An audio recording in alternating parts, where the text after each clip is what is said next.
Islom Karimovning so'nggi vasiyatlari. Assalomu alaykum.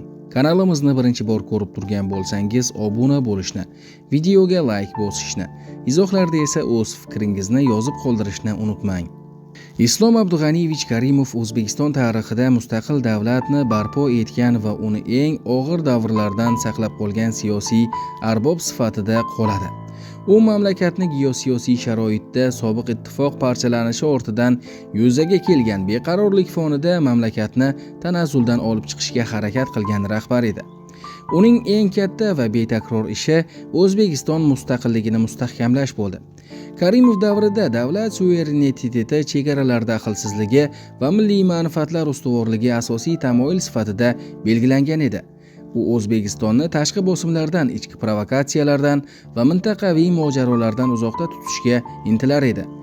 Islom Karimov tinchlik va barqarorlikni eng oliy qadriyat deb bilar edi.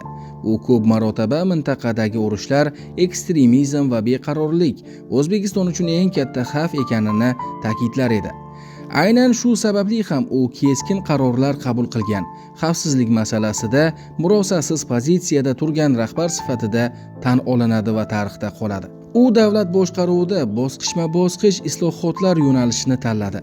Avval iqtisod, keyin siyosat tamoyili asosida iqtisodiy mustaqillik, milliy valyuta, o'z moliyaviy tizimi va strategik sohalarni davlat nazoratida saqlash siyosatini olib bordi.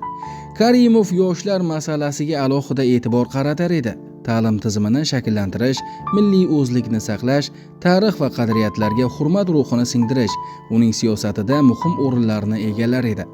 U yosh avlodni davlatning kelajagi deb bilar edi. Islom Karimov dabdabani yoqtirmagan, hokimiyatni shaxsiy boylik yoki shaxsiy ulug'lanish vositasiga aylantirmagan rahbar sifatida eslanadi.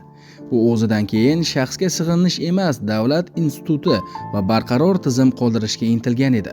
Islom Karimovning ma'naviy vasiyatlari shular edi. Tinchlik eng katta boyligimiz. Mustaqillikni asrash uni qo'lga kiritishdan ham qiyindir. Davlatni tashqi emas, ichki beparvolik yemiradi. Yoshlarni yo'qotsak, kelajagimizni yo'qotamiz, deyar edi sobiq rahbar Islom Abdug'aniyevich Karimov. Aynan shu fikrlar Islom Karimovning aytgan va aytmagan, ammo butun faoliyati davomida amalida ko'rsatgan so'nggi vasiyatlari sifatida tarixda qoladi. Bobomizning yotgan joylari jannatda bo'lsin.